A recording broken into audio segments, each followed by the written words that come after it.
네. 자, 혼자 10회분 마지막 회입니다. 기출문제. 자, 전체를 마무리하기 위해서 한번 보시면 우리 전체 학개론에 총론이 있습니다. 자, 총론 속에 보통 두 문제에서 약 4문제 사이다. 지금 우리 작년 기출문제지만 29회 시험 예상 두 문제에서 4문제 사이. 작년에는 4문제 나왔습니다만은 좀 많이 나온 편입니다. 그 직전에 보통 2문제, 3문제 적게 나올 때는 반 문제밖에 안 나온 적도 있고 많이 나올 때는 거의 7, 8문제 나온 옛날도 있었습니다만은 평균적으로 이렇다라고 생각하시고 총론. 그 다음 강론 속에 경제론 하는 게 있었죠. 경제론. 자, 경제론 속에서 보통 4문제에서 한 6문제 사이인데 보통 5문제 나옵니다. 지난해도 우리 5문제 나왔고요.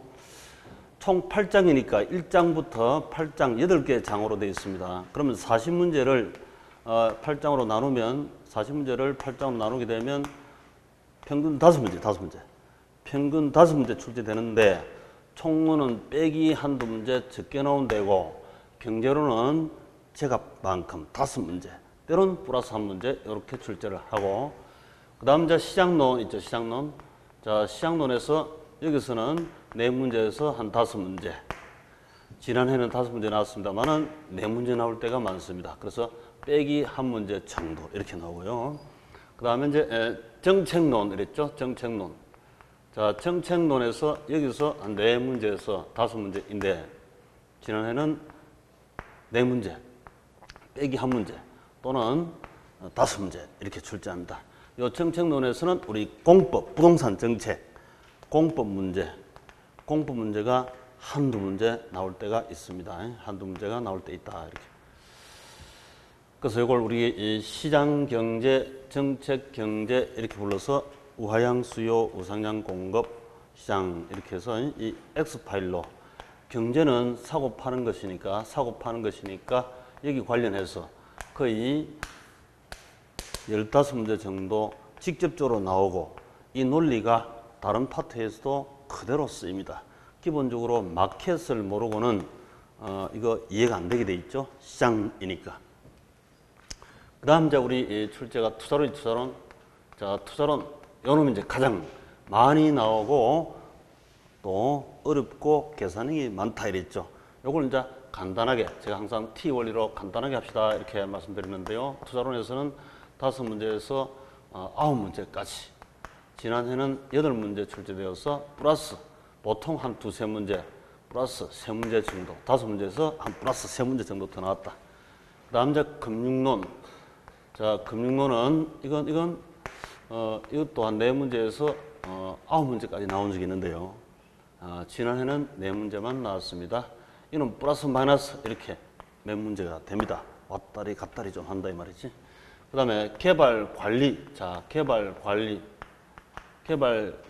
관리론. 여기는 보통 3문제에서 약 5문제 나오는데 지난해는 3문제밖에 안 나왔습니다. 3문제. 그래서 빼기 한두 문제 된다. 이렇게 흔적을 슬쩍 남겨주시고 그 다음 마지막에 간평론이죠. 감정평가론. 자, 간평론에서는 6문제 15% 내외이니까 40문제 15%는 6문제입니다. 6문제에서 8문제 사이 출제합니다. 지난해는 7문제 나왔습니다. 그래서 저는 5문제에서 플러스 한두 3문제까지도 가능하다. 그래서 차트 볼 때 제일 많이 출제되는 것이 투자론이고 그 다음 간평론이고 이거는 플러스 2, 3문제 이렇게 나오죠. 좀 적게 나온 데가 개발관리론 또 총론 여기가 보통 가장 적게 나오는 파트인데 우리 공부했다면 1년 360일 총론만 들고 주구장창 하게 되죠. 가능한 좀 생략하시라면 여태까지 해서 아마 이걸 많이 봤을 겁니다. 책 펼치면 제일 전면에 나오니까 맨날 보는 게 이거죠. 봐도 이해도 안 되고 뭔가 안경하는 것 같고 이상하고 이런 생각은 많이 들 겁니다. 그래서 이건 조금 생략하고 나중에 이 강론을 다 하고 나시면 여기 공부 안 했음에도 불구하고 정리가 저절로 되게 돼 있습니다. 우리가 문제 풀고 이론 보고 문제 보고 이렇게 해야 서로 이런 이론이 이런 스타일로 나오더라 하는 걸 스타일도 잡을 수가 있고 그 스타일 보고 역으로 정리를 하게 되고 그래서 이론도 정리를 하고 이론 보면 나중에 저런 스타일로 출제되거나 하는 스타일도 가름이 슬쩍 잡힙니다. 그래서 스타일 보고 문제 보고 문제 보고 스타일. 이렇게 해서 결국 이론 정리가 되죠. 정리. 근데 집안도 정리가 돼야 깔끔하잖아요. 근데 정리를 다 할 생각은 전혀 하지 마세요. 우리가 70점 커트라인 금융자격증 같은 경우는 이렇게 해야 됩니다만 우리는 평균 점수 60점 이상이기 때문에 60% 이상 부분 합격이기 때문에 전혀 그럴 필요 없어요. 부분적으로 자기 잘하는 부분 정리만 하시도 가능합니다. 중요하고 시험 잘 나오는 분야 그걸 정리한다 이렇게 생각하셔야 돼요. 다 정리한다는 생각 하지 마시고 다 하는 사람 있을 수도 없고 시간이 너무 오래 걸리니까 시간 낭비를 처리한다. 자, 오늘 그런 문제 단원별로 한번 봅시다. 맨 앞에 보통 이제 총론이 나오고 그 다음 이 순서대로 시험 문제가 보통 나옵니다만은 때론 이렇게 안 나오고요. A형, B형 문제, A형, B형 두 가지 유형이 나오는데 A형은 순서대로 나오기도 하고 B형은 이게 먼저 나오고 총론이 뒤에 나오고 섞어서 나오기도 하고 그렇습니다. 문제를 섞어놨습니다. 왜냐하면 형이 똑같으면 앞사람 한 거 뒤에서 컨닝 가능하겠죠. 그래서 컨닝 불가능하도록 A, B형을 만들어놨기 때문에 문제 순서를 바꿔놨습니다. 굳이 컨닝 하려고 마음을 먹으면 가능할 수도 있겠지만 그거 신경 쓰느니 그냥 정상적 공부하는 게 훨씬 낫습니다. 자, 문제 바로 한번 풀어봅시다.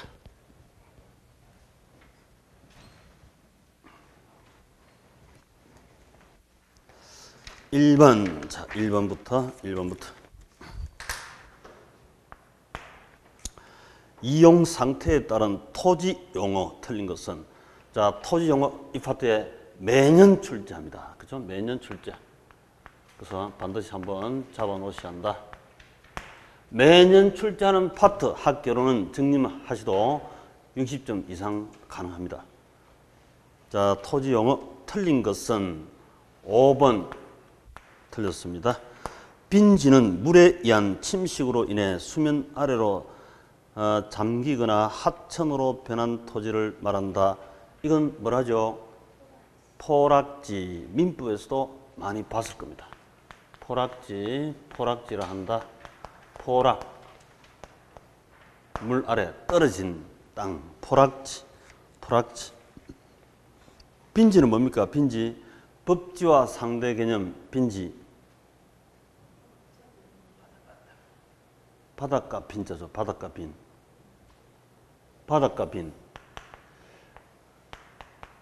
물이 최대한 빠졌을 때 썰물, 밀물 꽉 찼을 때 이걸 뭐라 한다?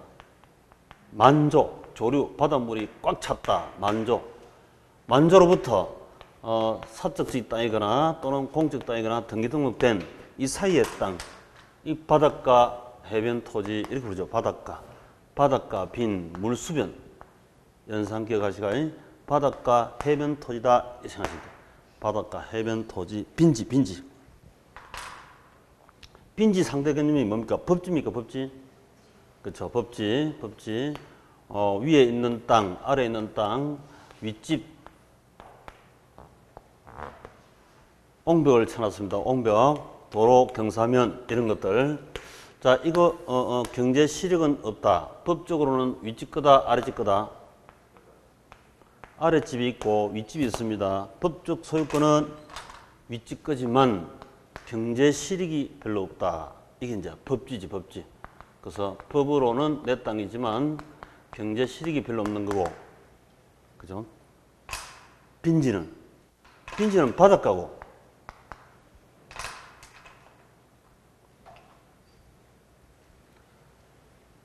바닷가 빈. 이 경제 실익이 크죠. 법상 소유권은 나하고는 상관이 없습니다. 국유지인데 경제 실익이 크다.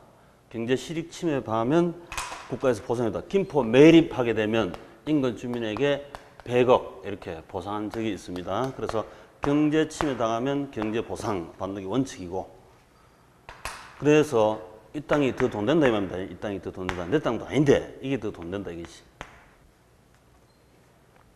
자, 2번. 부동산 개발 위험에 관한 설명 중 틀린 것은 개발 위험. 개발은 기본적으로 위험이 높다, 낮다? 개발은 고고입니다. 고고. 고위험, 고수익이다. 고위험, 고수이다. 감당할 수 있는 리스크. 감당하면 고수익 벌게 되고 감당할 수 없는 리스크는 투자하면 안 되죠. 개발이든 뭐 주식이든 뭐라도 마찬가지입니다. 자, 3번이 틀렸습니다. 3번. 부동산 개발 사업의 진행 과정에서 행정의 변화에 의한 인허가를 지연 위험은 시행사 또는 시공사가 스스로 관리할 수 있다, 없다? 자, 우리 관리 가능 위험, 관리 불능 위험 이렇게 두 가지 있습니다. 관리 가능 위험 있고 관리 불가능 위험이 있는데요. 관리 가능 위험은 당연히 시행사, 시공사가 관리 가능 위험도 있고 고정영업비, 고정재무이 가능한데 인허가는 자기가 관리한 게 아니죠. 행정에서 맡게 하는 외부적 통제 불능, 관리 불능 위험이라 합니다. 그래서 관리할 수 없는 해야 되죠. 틀렸다. 3번. 토지, 자연적 특성으로 인해 발생하는 부동산 활동과 현상에 관한 설명 중 틀린 것. 자, X. 5번 틀렸다. 토지의 부정성.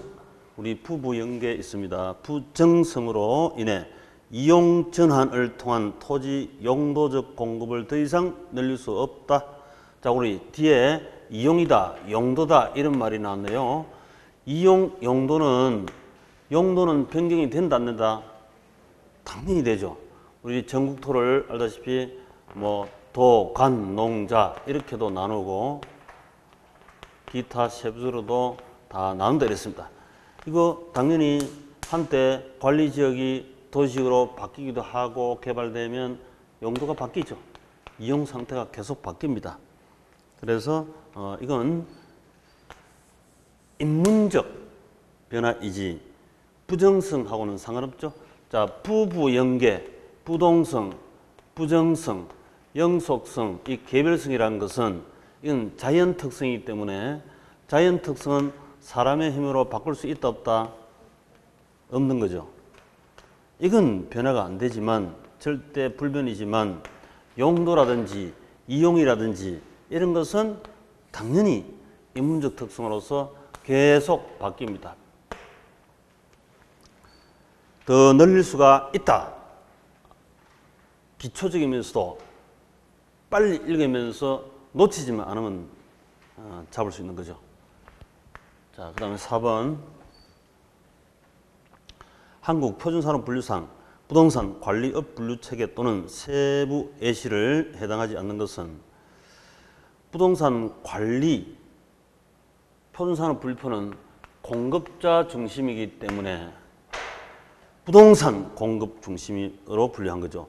주거용, 비주거용, 사무용 건물인데 4번에 보니까 사업 시설 유지 관리입니다. 자, 사업 시설 유지 관리는 시설이죠, 시설. 이 부동산이 아니잖아요. 그래서 부동산 관리 표준산업부에 들어갈 리가 없습니다. 시설이므로 아니다. 이렇게. 아파트 관리, 아파트도 부동산이 맞죠. 그래서 1, 2, 3, 5는 부동산이고 4번은 사업 시설 유지 관리니까 부동산 표준산업 분류표에 들어갈 리가 없습니다.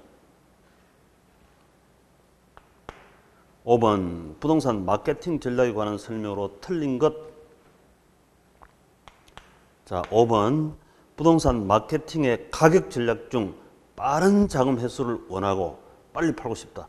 지역 구매자의 구매력이 낮은 경우, 구매력이 상당히 낮다, 돈 있는 사람이 적다, 구매력이 낮다. 그러면 저가 전략을 해야 됩니까? 고가 전략을 해야 됩니까?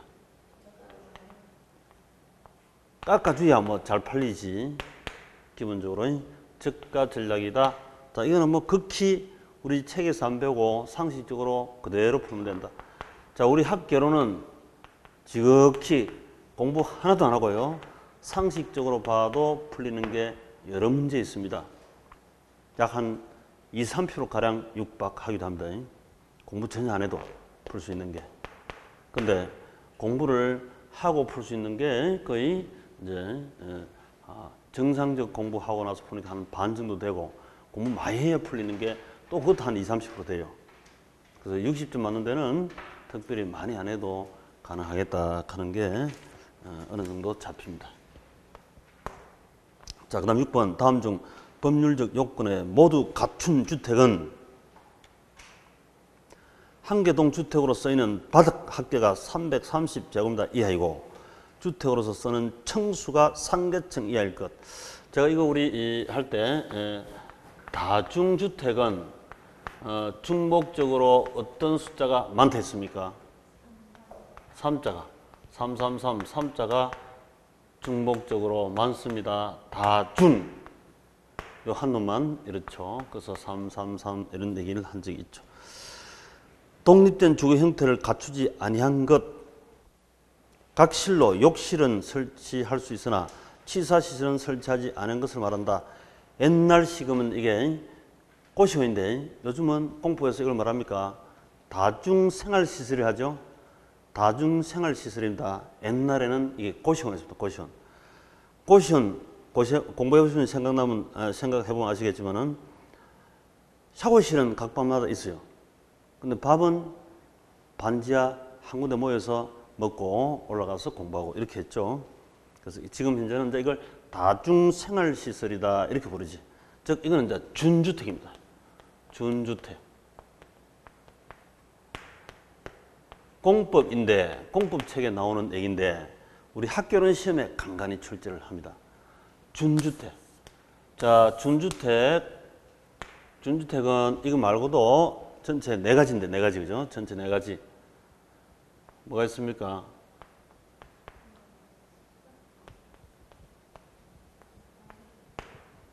놀다 오기를 했습니까? 놀다 오기. 노인복지주택, 다중주택, 오피스텔, 기숙사, 놀다 오기. 준주택에 놀다 오기. 준주택에 놀다 오기.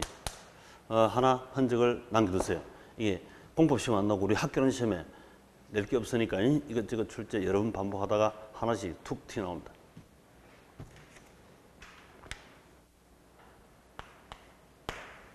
(7번) 부동산 시장에 관한 설명 중 틀린 것. 자, 1번 준강성 효율적 시장은 공표된 것이건 그렇지 않은 것이건 이게 땡 틀렸죠. 간 어떠한 정보도 이미 가치에 반영되어 있는 시장이다. 공표되어 있는 것만 반영된 게 준강성이고 공표되지 않는 것 반영되는 것은 강성이죠. 강성. 누구랬습니까? 미스터 파마 했습니다. 미스터 파마. 파마를 약성. 약하게 해드릴까요? 강성. 강하게 해드릴까요? 보통 준강성이라 한다. 준강성. 그래서 보통 준강성이 일반적 부동산 주의사항은 준강성 유형과 유사다. 유사다. 약성은 과거 정보 이미 반영이 다 되어 있는 것이고 준강성은 현재까지 공개된 정보, 외부자들이 아는 공개된 정보 반영된 시장을 준강성. 강성은 내부자, 공개되지 않는 미공개 정보, 미래 공개할 내부 정보도 반영되어 있는 거다 이랬죠. 그래서 우리가 외부자인 공개된 정보 이게 현실 부동산과 주의사항에 반영이 되는 유사한 스타일이다 이랬죠. 그래서 공개된 것만 준강성입니다. 공개되지 않는 것은 강성이니까 X.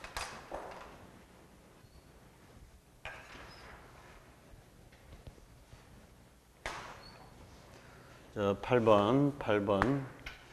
부동산 정책에 관한 설명으로 옳은 것, 모두 고른 것은. 자, 니은에 틀렸네요. 부의 외부 효과는 사회가 부담하는 비용이 감소시킨다. 자, 부의 외부효과. 부동산 투자하고 투기하고 어느 것이 부의 외부효과다? 투기가 제3자 의도하지 않는 피해를 끼치고도 보상을 못하는 관계. 그게 부의 외부효과다 이랬죠. 투기. 자, 투기는 사회적 비용이 높다 낮다. 투기는 줄여야 됩니까? 늘려야 됩니까? 줄여야 되죠. 자, 투기는 현재는 과잉 더 많이 수요되고 있고 공급되고 있습니다. 그래서 줄이합니다. 이렇게 얘기하죠. 왜? 투기는 사회적 비용이 많습니까? 적습니까? 사회적 비용이 높죠. 그지? 사회적 비용이 높다. 그래서 줄이한다. 사회적 비용이 높고 사회적 편익은 낮고 좋은 것은 사회적 전체 좋은 것은 적고 사회적 전체 나쁜 것은 많죠. 사회적 비용은 큽니다. 근데 이거 공인중개사는 투기 많아야 좋을 듯 싶지만 그렇지 않습니다. 크게 보면 일시적으로는 투기꾼도 났으면 거래가 많아서 중개보수가 눈앞에 당장 눈앞에는 많은 듯 싶지만 투기가 휩쓸가면 그 지역에 투자자들이 안 나타납니다. 정상적 투자가 안 됩니다. 그래서 결국에는 가면 장기로 보면 투자하는 분이 많아야 됩니다. 기획부동산 한번 설치고 가면 그 지역에 부동산 진절머리 나서 안 옵니다. 투자자들이. 그래서 눈앞에 당장 투기꾼 설치한 바람에 그런 말 했거든 좋아할 필요가 없습니다. 이면이 중요하지. 이면이. 그 다음에 9번. 자, 9번. 임대주택 정책에 관한 설명으로 틀린 것은 임대주택 정책. 자, 2번. 임대표 상한을 균형가격 이하로, 임대료 상한을 균형가격 이하로 규제하면 임대주택 공급 과잉 현상이 벌어진다. 임차인, 임대인 만났습니다. 자기들이 알아서 원룸 하나 방 30만 원씩으로 임대차 계약을 한답니다. 이게 시장가격이라. 그런데 정부가 임차인 저소득자를 돕고자 20만 원 이상 임대차지 마세요 하고 프라이스 컨트롤, 가격 규제, 가격 통제를 하면 벌어지는 현상 이거죠. 싸면 더 많이 사고 싶죠. 저가니까 수요가 증가하고 싸면 공급자가 공급량을 줄입니다. 그럼 요거 초과 수요다, 초과 공급이다. 싸면 초과 수요이지. 초과 수요인데 과잉 공급된다. 말도 안 되는 소리지. 비싸야 과잉 공급이지. 싸면 초과 수요입니다. 그래서 틀렸다.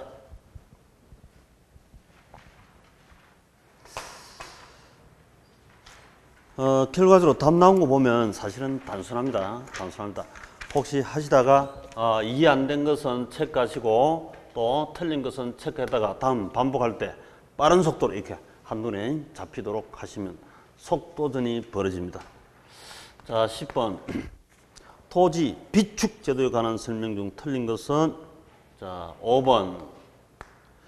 공공토지 비축에 관한 법령상 비축 토지는 각 지자체, 지방자치단체에서 직접 관리합니까? LH에서 합니까?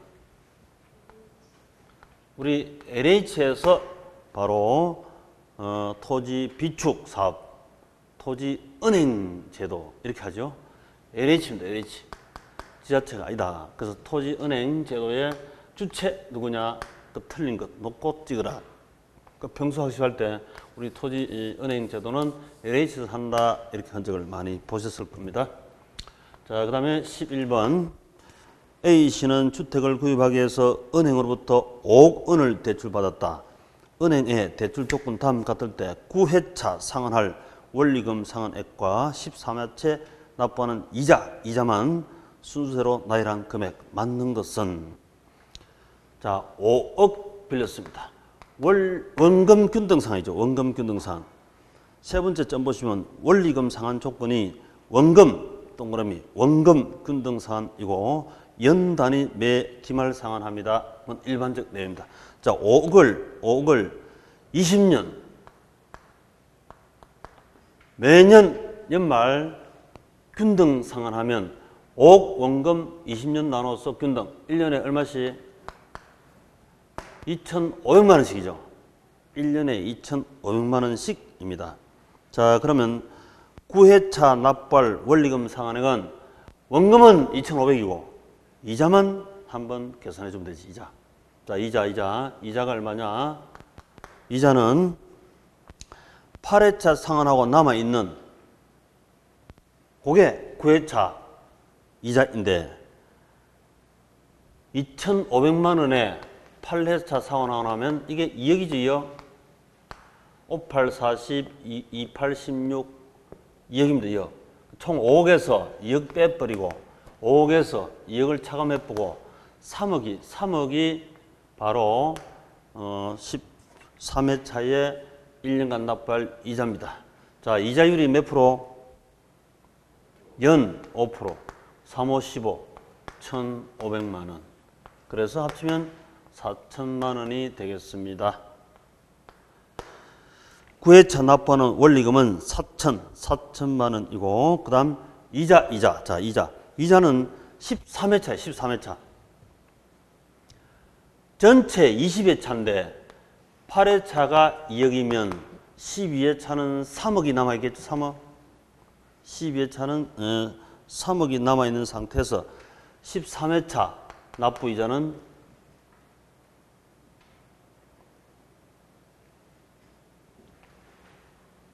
13회차는 12회차가 납부했네요. 그죠? 총 20회 중에서 12회분은 납부하고 8회차가 남아있네. 예, 8회차가 남아있습니다. 자, 그럼 8회차 남아있는 여기다가 이자 5%. 그래서 1,000만 원. 여기 답이다. 자, 이 문제는 우리 원금 균등상은 실제 현실보다는 훨씬 쉽다 이랬습니다. 우리 현실은 매월 원금 균등상환 하죠. 은행 담보대출 매월 원금 균등상환 이렇게 하고 있는 게 현실입니다. 그런데 여기는 매년이니까 실제보다 훨씬 단순한 거지. 전체 5개서 20년 매년 말 그것도 2,500, 20번 갚으면 원금 균등상환이 됩니다. 그래서 실무보다도 더 훨씬 단순하게 되어 있는 겁니다. 알고 보면. 그래서 괜히 너무 단순하기 때문에 이해가 안 되고 조금 오히려 힘든 경우가 발생할 수가 있어요. 하여튼 책은 무조건 단순하다 하는 거. 자, 12번. 부동산 조세에 관한 설명 중 옳은 것은 우하양 수요곡선 가정. 자, 틀린 거 보시면 1번. 소유자가 거주하는 주택에 재산세를 부과하면 주택 수요가 감소한다 이래야지. 말이 없으면 세금 부과하면 세금 부과 전 수요 공급이었다가 세금 부과하게 되면 공급도 감소, 수요도 감소. 이게 일반적입니다. 그렇죠? 수요 공급이 다 감소한다 이렇게 생각하면 돼. 그 다음에 2번. 임대주택에 재산세를 부과하면 임대주택 공급이 감소하고 임대료는 상승한다. 자, 세금 부과하면 공급은 증가한다, 감소한다? 감소. 그래서 가격은 상승, 거래량은 감소 이렇게. 자, 이것도 이해 여지가 있습니다. 이해 여지가 있습니다. 달리 볼 수도 있는 케이스가 있습니다. 일단은 틀린 걸로 출제자 의도는 이렇게 출제를 했을 테고, 그 다음에 3번. 주택 취득 세율을 낮추면 주택의 수요가 증가한다. 틀렸죠? 그 다음 4번. 주택 공급 동결 효과. 공급 동결이다 이 말은 공급을 줄인다 이 말이죠. 공급 감소. 자, 공급 감소라는 얘기죠. 공급 동결. 가격이 가격이 오른 주택의 소유자가 양도세를 납부하기 위해서 주택의 처분을 적극적으로 추진함으로써 주택 공급이 증가 효과를 말한다. 아니죠. 중간세 때려보면 공급 감소합니다. 공급 감소. 공급 감소해서 이렇게 가격 상승, 거래량 감소. 그래서 틀렸다. 5번에 토지 공급 가격 탈성이 0이다. 가격 탈성이 0이라는 것은 조세 부과 시 토지 소유자가 전부 부담하는 뜻이다. 자, 공급 우선이 수지고 수요가 우하이면 여기다가 세금 때리면 완전 비탄력적 수직선 공급자가 완전 100% 부담한다는 뜻이죠. 우리 이 세금은 보이는 손 좌우로 때리게 돼 있고 시장 가격은 상하로 보이지 않는 손 움직인다 이렇게 했습니다.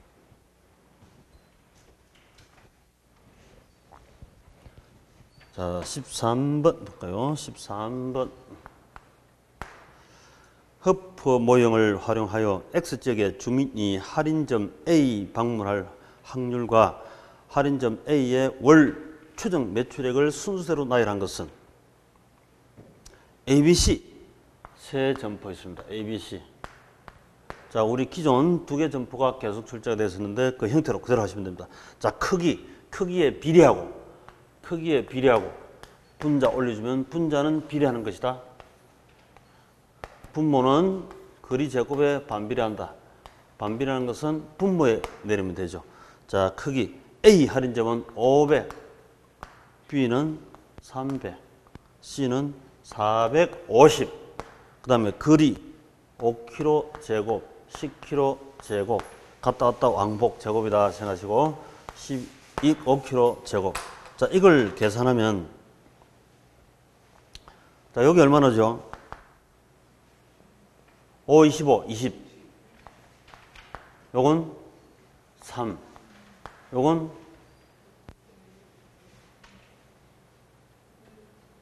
225 이내 2배. 계산기 가지고 해도 되고 계산기 없어도 가능하겠네. 자, 그러면 20대 3대 2로 비율 나누면 되죠. 자, 이 세 개를 합쳐가지고 이 세 개 20 더하기 3 더하기 2 분의 지금 오늘 A 할인점이니까 바로 A 20 이렇게 나누면 A 상점의 유인 흡인율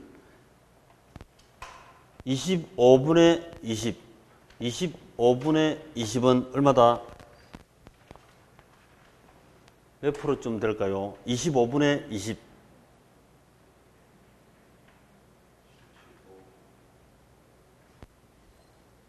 20 나누기 25 하면 80%지? 80% 0.8 80% 흡인율이다. 자, 그러면 고객 총수가 몇 명입니까? 저희 고객이 해봅시다. A 지역의 주민이 4,000명이다. X죠.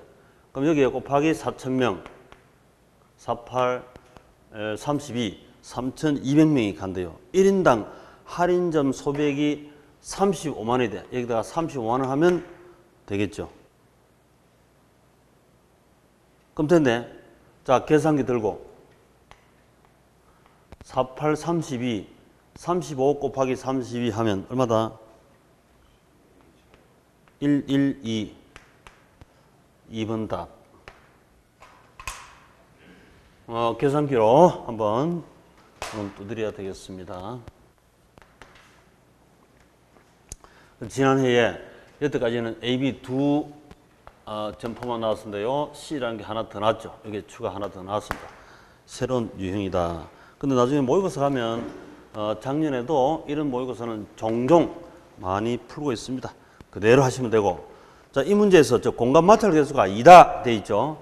공간 마찰 개수가 2이기 때문에 여기 제곱 이렇게 해서 우리 시험 이렇게 늘상 풀어왔습니다.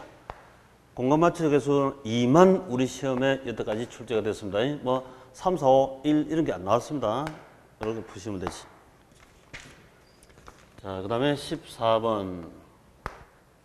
지대론에 관한 설명 중 모두 고른 것은, 옳은 것은, 자, 틀린 것, D것.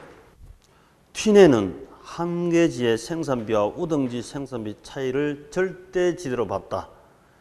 튀는 비용, 수송비 전략분이 추가 지대다. 이렇게 되어 있죠. 수송비 전략분입니다.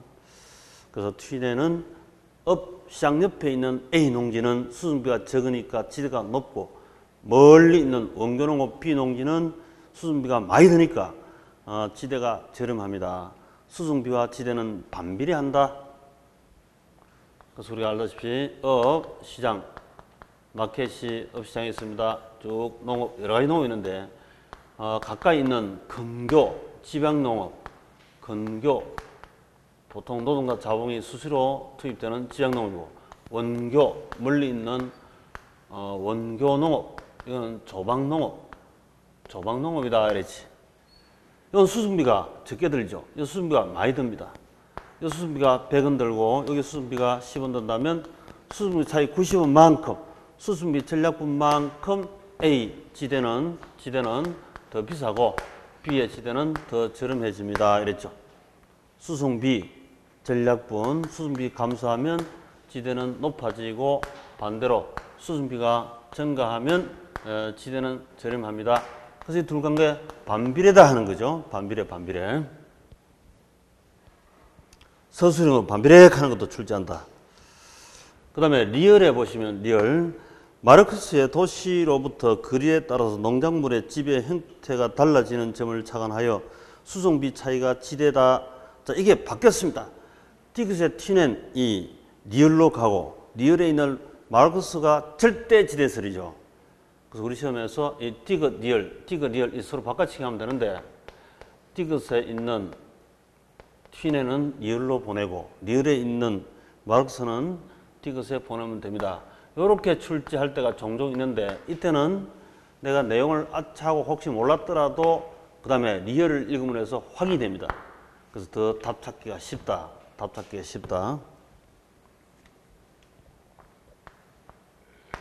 자, 14번. 투자 타당성 분석에 관한 설명 중 옳은 것은 자, 1번. 내부 수익률은 순현가 0보다 적게 하는 할인율이다가 아니고 내부 수익률은 순현재 가치를 0으로 수익성 지수를 1로 만들게 하는 할인율 이렇게 하죠. 자, 내부 수익률 순현재 가치 순현가가 0이면 투자 손익분기점이고 또 내부 수익률하고 요구 수익률이 같으면 투자의 손익분기점이고 또 수익성 지수가 1이 되게 하는 할인율 이게 바로 투자의 손익분기점입니다. 그래서 수익성 지수가 1, 순현재가 0으로 되게 하는 그때 이 요구 수익률은 그것이 바로 내부 수익률하고 같습니다. 그래서 순현재 가치를 0, 수익성 지수를 1로 만들게 할 때 그때는 손익분기점이니까 단순하게 이렇게 시험 출제를 몇 번 했습니다만은 단순하게 이 셋 다 투자 손익분기점이죠. 손익분기점은 빵 아닙니까? 빵. 손익분기점이 되게 하는 것들이다. 이렇게 흔적을 남겨두시도 그걸 말로 표시했을 뿐입니다. 좀 어려운 표입니다만은 단순하게 알고 보면 단순한 뜻이다. 이렇게 생각해도 되겠다. 자, 그 다음에 동그라미 2번. 수익성 지수는 순현금 투자 지출 합계의 현재 가치를 사업기간 중에 현금 유입, 수입 합계 현재 가치로 나눈 비율이다. 순현금의 투자 지출 합계. 수익성 지수는 현금 유입의 현재 가치에서 나누기 현금 유출의 현재 가치를 나눈 것이다. 1보다 크면 수익성이 있고 1이면 본전이고 1보다 적으면 수익성이 없다. 이렇게 해야죠. 현금 플러스 이걸 현금 유입 또는 현금 수입 이렇게도 나옵니다. 마이너스를 현금 지출 또는 현금 유출 이렇게 출제합니다. 그래서 현금 유입의 현재 가치 맞습니까? 순현금 투자 지출 합계의 현재 가치에서 사업기간 중 현금 수입 현재 가치로 나눈 상대적 지수다. 맞는 듯 하지만 말이 부자연스럽게 되어 있네요. 순현금 투자 지출 합계 그게 아니죠. 총 현금 유입의 합계에서 현금 유출 합계 나눠야 됩니다. 현금 유입의 합계를 우리 투자 가치란 말을 많이 표시해갖고 현금 유출의 현가 이걸 시장 가치란 말로 전에 얘기를 많이 했어요. 이 투자 가치 요걸 시장 가치. 그래서 용어가 부적절하다. 4번 회수 기간은 투자 시점에서 발생한 비용을 회수하는 데 걸리는 시간을 말하고 회수기간법에서 투자안 중에서 회수기간이 가장 장기인 투자를 선택한다. 기한이면 내가 돈 투자하고 빨리 단기 회수할 것을 투자해야 되겠죠? 틀리지. 그래서 A 부동산이 100억 투자했습니다. 1년 후에 50억, 2년 후에 50억, 3년 후에 50억 회수한다면 2년 걸려서 100억 회수했고, B부동산 100억 투자해서 1년에 20억씩. 자, 20억, 이렇게 20억 해서 뭐 한다? 그럼 토지 같은 경우는 영원히 가니까 100억 투자해서 20억씩 매년 회수한다. 그럼 5년 걸리죠, 5년. 자, 5년 걸렸습니다. 5년. 1년, 2년, 3년, 4년, 5년. 얘는 2년 걸렸다. 목표 회수 기간이 3년이라면 얘는 A는 채택, B는 거절 이렇게 한다. 근데 직관적으로 볼 때는 이거 영원히 20억씩 들어오니까 얘가 더 경제성이 있어 보입니다. 그런데 회수기한법은 회수기한 이후 현금 흐름을 무시하기 때문에 올바른 경제에서 결정 못할 때가 많다. 그래서 회수기한 이후 현금 무시하는 것이 단점이 되고, 또 화폐 시장 가치를 구하면 1년 후 50억, 2년 후 50억은 명목상 눈에 보이는 명목상 가치고, 이것도 1년 후, 2년 후, 3년 후, 4년 후, 5년 후 명목상 현금으로 가지고 100억 회수하는 걸 하면 화폐 시장 가치를 고려하지 않는 논리적이지 못한 방법이죠. 그래서 이건 투자의 예비적 분석에 쓰는 방법일 뿐이다. 예비적 투자 분석. 회수기한법은 회수기한 이후 현금으로 무시한다는 거. 화폐 시장 가치를 안 구했다는 단점이 있습니다. 이렇게 되죠. 자, 그래도 이걸 쓰는 이유는 개성공단 투자했다가 이거 김정은이 마음이 바뀌면 땡 끝나버리니까 자금 회수의 불확실성이 아주 높은 그런 사업에는 몇 년 만에 회수할 수 있을까 하는 예비적 분석에서 도움을 주기도 하죠. 자, 5번. 자, 동그라미 5번. 순현가법과 내부 수익률법에서는 투자 판단 기준을 위한 할인율로서 요구 수익률을 쓴다. 자, 순현가법은 요구 수익률이 맞는데 내부 수익률법에서는 내부 수익률로 할인율을 씁니다. 내부 수익률법은 내부 수익률로 할인율을 사용합니다. 나중에 계산형 왜 그런지 한번 확인해 보시면 되고, 이해 안 되면 일단 접어두시고 나중에 또 상세히 설명합니다. 자, 16번 부동산 운영 수지 분석에 관한 설명 중 틀린 것은, 자, 3번 순영업소득은 유효 총소득에 각종 영업의 수익을 더한 소득으로서 틀렸죠. 우리 유효 총소득에서 영업 경비를 차감하면 순영업소득이 나온다 이랬습니다. 손가락 5개. 가유순세세, 가유순세세에서 가유순 유효 총소득에서 영업 경비를 빼면 순영업소득이 나오죠. 그래서 그 말이 틀렸죠. 가능 총소득, 유효 총소득, 순영업소득, 그 다음에 세전현금수지, 세후현금수지, 자산 투자해서 번 돈으로, 최종 남은 돈으로, 그 다음 부채 서비스, 돈 빌려준 사람한테 배분해주고, 나머지 세전 내 거다 이렇게 계산하는 게 기본입니다. 벌어가지고 약속대로 주고 나머지 내 거.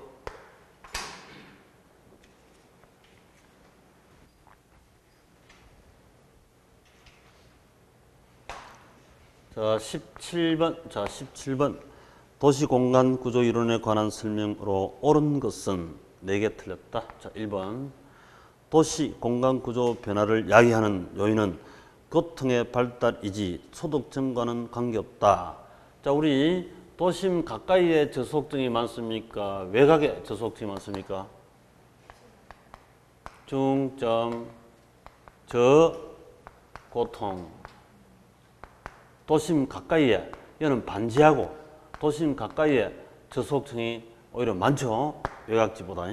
도심 가까이에 저소득층이 많다. 그 소득 증가도 밀접한 관련이 있습니다. 틀렸다.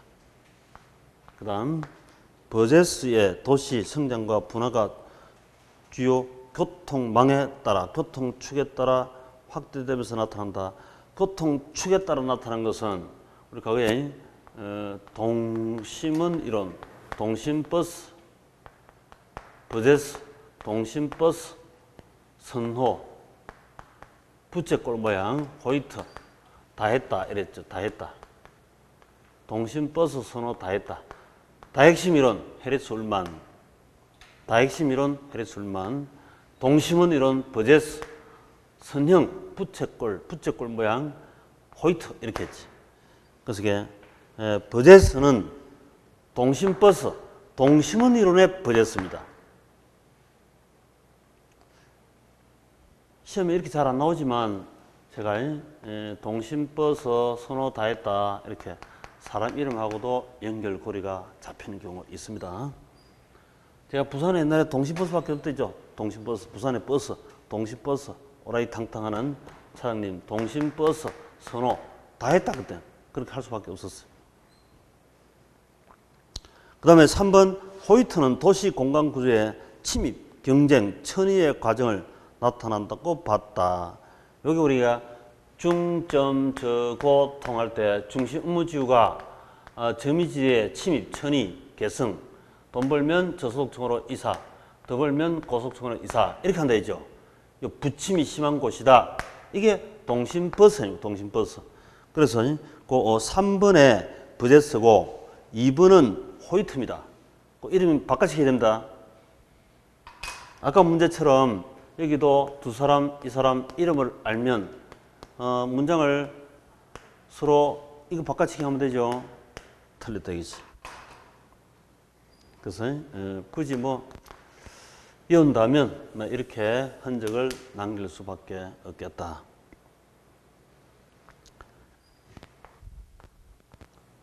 4번 동심원 이론에 의하면 점이지대는 고급 주택지구보다 도심으로부터 원거리 위치한다.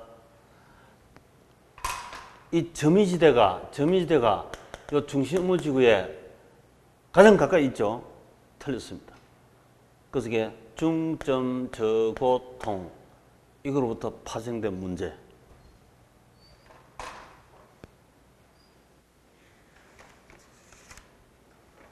자, 20분까지 하고 좀 쉬도록 합시다. 자, 18번.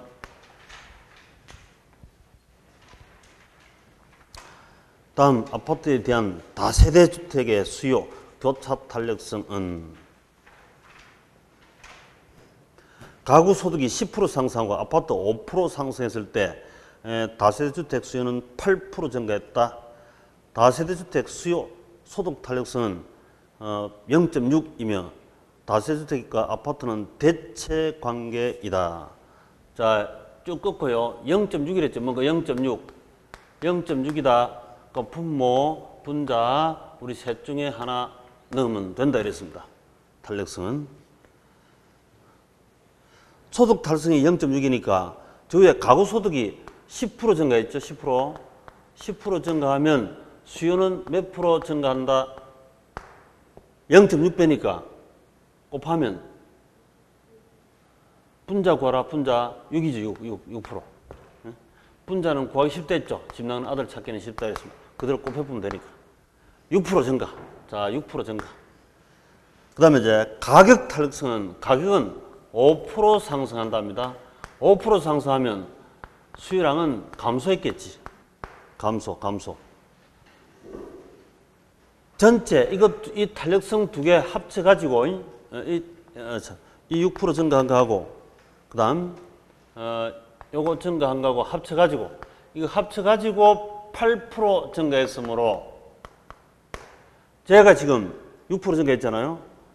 조금 어렵습니다. 제가 6% 증가했으니까 얘는 2%만 증가해주면 되지? 아니지.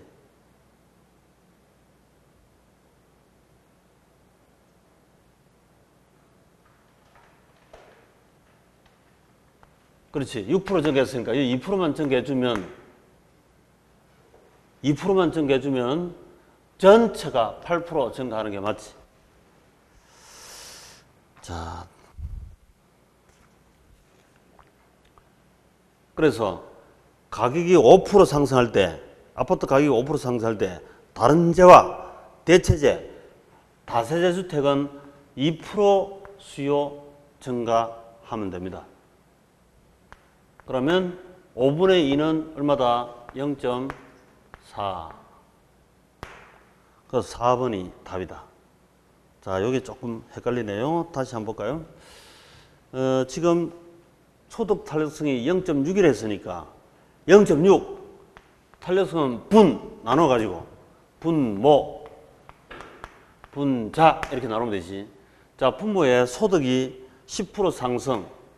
그러면 당연히 정상제이니까 6%만큼 수요가 증가. 이 시장 전체가 8% 증가했으니까 6% 증가, 제가 6% 증가하고 내가 2%만 증가하면 되지. 내가 2%만 증가하면 두 개 합치면 총 전체 시장 8% 증가한 게 됩니다. 그러니까 2% 이걸 구해가지고 이 두 개를 구해야, 두 개를 알아야 8%에서 2%, 6% 빼보면 2% 되는 거죠.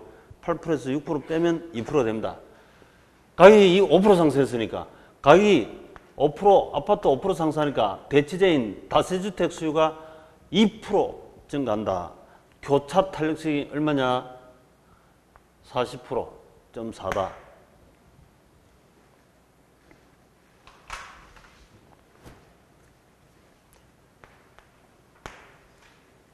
자, 19번 수요 가격 탄력성에 관한 옳은 것은 가격 탄력성. 1. 수요 가격 탄력성이 1보다 작을 경우 전체 수입은 임대료 상승함에 따라서 감소한다. 자, 탄력성이 우리 가격 탄력성이 1보다 적다는 것은 탄력적입니까? 비탄력적입니까? 탄력성이 1보다 적은 것은 우리가 비탄력적이라 하죠. 자, 비탄력적일 때는 가격을 인상 정책이 된다, 인하 정책이 된다. 총수입 늘리기 위해서. 가격을 인상하더라도 가격을 10% 인상하면 손님은 1, 2%밖에 감소하지 않습니다. 그래서 총수입은 증가한다. 비탄력적일 때는 가격을 인상 정책을 펴야 되죠. 그래서 수입의 상승에 따라서 감소하는 것이 아니라 상승한다. 상승. 가격 상승 시 임대료 수입이 상승합니다. 그 다음 2번 대체재가 있는 경우 수요 가격 탄력성은 대체재가 없을 때보다 비탄력적이다. 대체재가 있으면 다른 대신 할 기회가 많으면 탄력적이죠. 민감하게 반응합니다. 그래서 비탄력적이다 하는 말이 틀렸고 탄력적이다 이렇게. 4번 일반적으로 부동산 수요 가격 탄력성은 단기에서 장기로 갈수록 탄력적이 되어야죠. 장기간 지나면 대체 수단이 별 것이 다 나타납니다. 그래서 대체성이 높다 이래야지. 이건 뭐 수요든 공급이든 어디라도 기본적으로 다 그렇습니다. 5번 부동산 용도 전환이 용이할수록 수요 가격 탄력성은 커진다. 다용도로 쓸 수 있을수록 대체성이 높아지고 그래서 탄력적이다, 높아진다 이래야죠. 작아진다. X. 자, 20번 부동산 수요 및 공급에 관한 설명으로 틀린 것은 자, 1번 수요 곡선이 변하지 않을 때 세금 부과에 의한 경제적 순손실은 공급이 비탄력적일수록 커진다.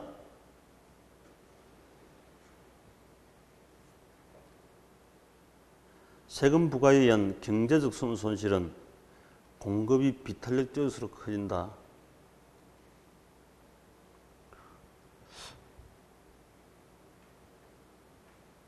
수요 와양, 공급이 비탄력적일수록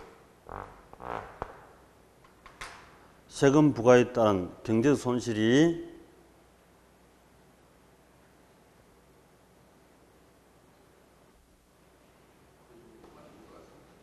커진다. 잠깐만, 자, 여기까지만 촬영. 갑자기 생각이 안 나네. 다시 한번. 부동산 수요 공급에 관한 설명 중 틀린 것은 수요 곡선이 변하지 않을 때 세금 부과에 의한 경제적 순손실은 공급이 비탄력적일수록 작아진다. 왜? 이래야 되네. 세금이 부과되면 공곡선이 수직으로 상승하는데 이렇게 세금이 많이 올라가도 공급이 조금밖에 감소하지 않습니다.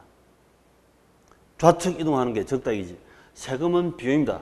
그래서 수직 상승하게 돼 있는데 수직으로 평균 이동하면 우리가 완만한 공곡선을 수직으로 이동한 거하고 거의 가파른 거 수직으로 이동한 거하고 가파를 때 이때 좌측으로 조금밖에 이동 안 하죠. 그래서 이 잉여 감소분이 적어집니다. 잉여 감소분이 적어집니다. 커진다 하는 게 틀렸습니다. 자, 이거 어렵습니다. 좀 어렵습니다.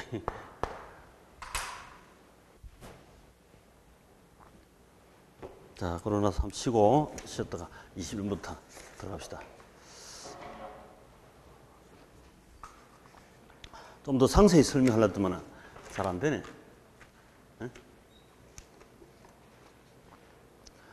20분부터 40분까지 조금 더 상세히 한번 설명하도록 하겠습니다.